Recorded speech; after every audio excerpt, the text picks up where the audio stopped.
Okay, what? Thank you. So that's the topic that you sent me, right? Church in the modern world. Our modern is our church. Modern because there's, look at our faces. We're too modern, right? Look at your cell phones. Okay, the technology we have around us, the way we communicate, right? Very modern, very modern. So that's why we're living in a very highly technologized and modern world. And that's the world that we're living in. And that's where we live out our faith. That's the context, okay? So imagine that. That's the modern world we are living in. And before we go to that, we have to know some demographics and numbers, okay? So that we know the context where we are in as Christians and as Catholics, okay? So this is from the CIA World Fact Book. Gives the world population 7 billion, right? July 2012 estimated and distribution of religions. This is from Wikipedia. See? That's technology. Before you have to go to the library, now you don't need to. Because they have the resource, they have the cross-references where they got it. So Christians, 31%, almost 32%, okay, of which Roman Catholic is 19%, almost 19%, followed by the Protestants, all of that. And Muslims, second and third, Hindu and Buddhists. See? Who's the largest? Christians, those who believe in Jesus Christ. With Jesus Christ who died for us to save us. The Jesus Christ who is the Son of God. Okay? So it's impossible for atheists to say, oh, there's no God. Right? Because with these numbers, there's really God. Okay? Look at the atheists here. Estimated 2010, 2%. Okay? Let's move on. Church and Christianity today, 2.1 billion Christians. 1.2 billion. 1965, there are 900 million Catholics, 1965. But it increased to 300 million. So some people said, oh, the Catholics are actually going down, the numbers. But no. Since 1965, we are actually up to 300 million more. Okay, just about 50 years ago. And there are 900 million from various Christian denominations. Okay, if I ask you how many Christian denominations, at least, más o menos, in Espanol, in the world, how many Christian denominations, Protestants and Evangelicals? Do you know the number now? 30,000. 30,000 Christian denomination. Who is their St. Peter? I don't know. Ours, we have only one. St. Peter. It's called Apostolic Succession. 1.2 billion Catholics. See, that's Matthew Kelly. He's a good author and speaker. He said, that's a sleeping giant. And I wish the giant is awake to speak to the world that Christ is a risen Lord. See? Let's go down to the realities. United States. That's where we are, right? That's why we have to talk about the United States here, because we're here. Okay? If you're planning to go back to the Philippines and minister there, there's a different context. But if you're here in the United States, 78% of that population is Christian. I mean to say this is a Christian nation, but sometimes they don't act like Christians. Right? Okay? So next is Brazil, Mexico, and fifth there is Philippines. Some of you are from the Philippines, born there. That's so it's a 92%. Okay? That's big, that's big. Okay? And those are from the South Africa, Argentina, Poland, Spain, okay? France, look at Europe. Europe is really declining. They were our mother churches before. And now, they're declining in number. Sad. That's a sad reality. United States of America. That's about 176 million, 78.4 Christians. And 54 plus million are Catholics. Wow! You know how many million in order for us to vote for a president? How many? How many people? If you have 50 million, you can have your own president in this country. Imagine if this country, all Catholics say, we're going to vote for one. Imagine the power, right, of the Catholic Church. But we have the free will, right? And also the decision in the mind, but we don't act that way. 52 million Catholics. And next is Southern Baptists, 19 million. 19 million. But half of these 54 million Catholics are called lapsed. Those who are lack of catechism, poor catechesis, nominal, lukewarm Catholics, who goes once a month. It's called CEOs. You know what CEO means? Christmas, Easter only. Okay? And declining attendance of Mass. Record, according to Catholic Pew survey, 30% of Catholics, of the 54 million, only are the ones going to church on Sundays. 30%. And they said it's going down, it's 25%. See? So that's alarming, right? That's why the Pope and the Church said we have to do something. So I think Concilio is to do something, right? Okay? Good. Yes. So that's the fact, okay? In our modern world today. The response of Pope Benedict. I think Tita Penny sent you the new evangelization in a PDF file. Read that. Beautiful. You know, it's the Knights of Columbus Catholic Information Service. Beautiful. Go to websites. You can read those. Actually, I told the leaders here to go to that website and pick a topic every month. Or when do you do this? Every third month, once a month. Once a month. Beautiful. Short readings, 48 pages. After 2 or 3 hours, you're done. Okay? Just to nourish your information of the Catholic, what's going on now in the Catholic Church. So that's why Pope Benedict XVI said before he retired as our Pope that we need a new evangelization. Espanol, Nueva Evangelización. Evangelization means, came from the Greek word Evangelion, which means the good news. Brother, are you a good news? Yeah. I hope so. Am I a good news? Yes. Is what you eat good news? Yes. Are we good news here today? Yes. Because we're alive. Yeah. Nourishment. See? We're being nourished today. That's the good news. But the Pope said it's a new evangelization that we need. And we celebrated the Year of Faith. So that's the reason why. Pope Benedict said we need a new evangelization. And that CD there by Dr. Michael Barber. He's not Bishop Barber, he's the Dr. Michael Barber. And the Blessed John Paul the Great University in San Diego. He's a theologian and also a philosopher. So the Year of Faith is actually a celebration, the 50th year of the Vatican II Council, okay? 1962. And what's the purpose of Vatican II Council? Have you read the documents? At least the two great documents, Lumen Gentium and Gaudium et Spes. Yeah, if you please, maybe before you die, read it.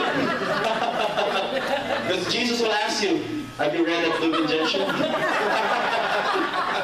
Because it gives you the framework of where are we going as a church? Where are we going? Okay?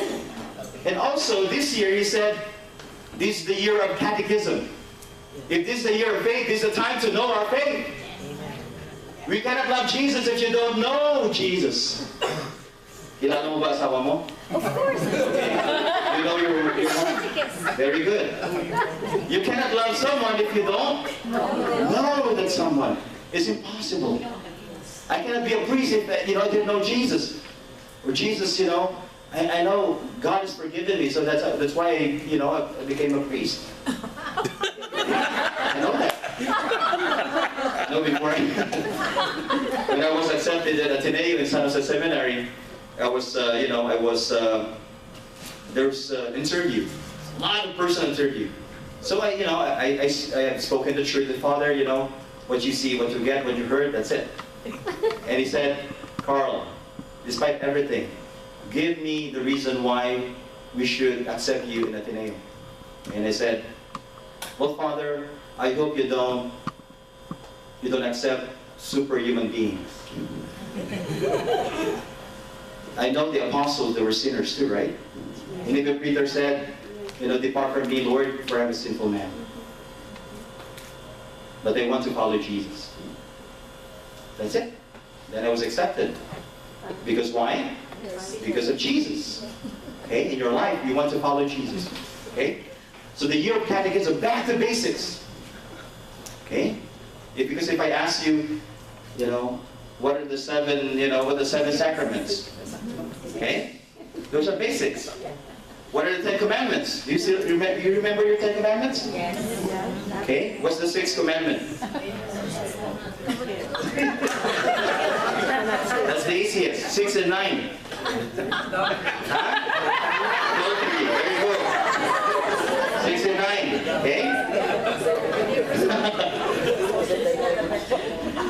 There was a priest who went to the U.S. Embassy in the Philippines, and he was asked, "Are you really a priest?"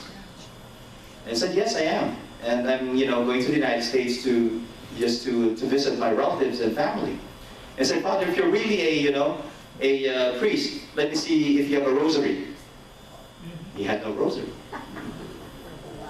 "Okay, Father, can you enumerate, in order, the 10 Commandments?" The priest forgot. So, wasn't able to, because he was nervous.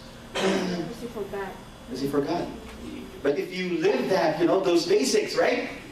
In your heart, it will always be there. The basics. The basics. Most of you are professionals here, right? No, Who's a nurse retired. here? Nurse. No, we're retired now. Most of you are retired, but some of you, before you retire, you're professionals. So nurses, you know the basic of, bed care, right? The basics of bed care. The basics of, giving your patients medications. You have to look at the chart first. You cannot just give any kind of medications. See? And all those basic, that's why you were trained for many years for that. The same thing with priests. There's a priest who's been ordained 10 years and still nervous saying Mass. Yeah. It's a drink, right? Yeah, I don't know. But these are basics. This is, you live and breathe, and these are basics. So we should know our catechisms, right? Our catechism. We're Catholics. Then study the Bible and pray the Bible. Who prays the Bible every day, or read the readings for Mass. If you read the readings for Mass, in 3 years you're covering 70% of the Bible. So you're in good, in a good direction. So make it a point. You have apps right now. You have apps. You go to. I bought for my when I travel. It's called liturgyofthehours.com. The readings are there. My breviary is there. Scriptures there. The Bible's there. Do you just copy from the thing and then you say it? It's apps. It's apps. Okay. You have to. I bought it for $20. It's a lifetime. Logic for free. Logic for free, and you get all of the scriptures. The Vatican book is here, and everything. Very good. But it is free, it's free. But we priests, we have office of reading, so we need those office of readings too, okay? For our prayer. So thank you. It's free. I'll go. I have also EWTN. EWTN apps. You can also get that. Okay? And that's how you study the Bible. I'm sure, hopefully, your Bible is not just there in the, in your book shelf. Okay, or a display object. Oh, that Bible? Oh, it is pamana. It's an heirloom for my grandmother. Family Bible, but you don't use it. That's nothing. You have to use it. Okay? That's not for display, that's for reading. Okay? Living the Catholic faith. It means to say that if I'm a Catholic, I should live like a Catholic, not just during Sunday. Okay? or CEO. Okay? And doing works of mercy, prayers, sacraments, and liturgy. That's our life as Catholics. Okay? So that's the response of Pope Benedict. Let's go down. Father. Yes. Oh, that's one good too. Subscription. This one to the Word Among Us or Magnificat. There's also some resource, a lot of resource. Very good, very good. You can give that as a gift too. Yeah. Very good, very good. You can, just stay that way, you'll be in heaven. Okay, okay, the year of faith. Then after this, you can, let me speak first, that you can have questions, okay? I'll make this, the year of faith, Vatican Council II, the Church in the modern world, responding to the signs of times, and we are called upon to revisit Lumen Gentium in Gaudium et Spes. Lumen Gentium talks about what the church is, and our call to holiness, okay? And Gaudium et Spes is that now we are a church. We should not just be a church in the church. We should go out to the world. Gaudium et Spes means the joy and hope for the world. Lumen Gentium, the church as the light to all Gentiles, to the world. Okay? So powerful, that's the mission of the church, is to always to evangelize, to carry the good news in us, in our lives, so that the good news will be in the four corners of the world. Okay? But there's always a challenge. The increasing number of atheists, right? And agnostics. And most of them are in where? In government. Mm-hmm. No God. Don't believe in God because God controls you. That's not freedom. When God tells you 10 commandments, oh, those are just suggestions. Or recommendations. Okay? So that's the modern world we are living now. And also relativism. You know what relativism is? Huh? Relative. My truth is my truth, and your truth is different. So Father, you have your truth, I have my truth. I respect you, but you have to respect mine. Even sometimes the truth is killing me. Oh Father, I do marijuana, but I'm not hurting you. I'm just hurting myself. Oh Father, I'm doing abortion. It doesn't hurt you. It just hurt myself. But they don't know that their loved ones are being hurt, right? Mm-hmm. And you hurt someone. You're hurting an innocent baby, human being. See, that's the distorted kind of truth they have. It's called being relative. And Pope Benedict said, that's the challenge we have now in our modern world. Relativism. There's no more truth. There's no more universal truth. Now they want to define what marriage is, right? And whatever they want. Because they don't respect natural law. I give an example. Do you know the law of gravity? Yes. Where were you? Where will you be if there's no law of gravity? You'll be in outer space. That's simple. That's why we have to respect them. Right? These are natural laws that God ordained in nature. That's why we have to obey them. You have to respect them. But human beings always say, oh, let's defy gravity. Let's defy the truth, the law of nature. Okay? Secularism. You know what secularism means? Check your garage. Huh? Materialism? Check your garage. How many cars do you have?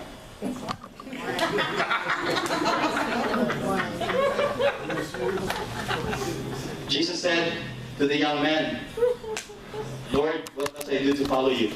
And Jesus said, do you obey the commandments? Yes. I've done that. But Jesus said, you lack one thing. Go and sell your possession and follow me. Our patron saint did it, St. Francis. Yeah, but St. Francis is a human being. Yeah? And we have that capacity as well. We will embrace the grace of God. Why? Because we are called to holiness. Why are you in Crucial movement? Why are we in Crucial movement? Because we want to be holy. If you don't want to be holy, then Just go and, walk out.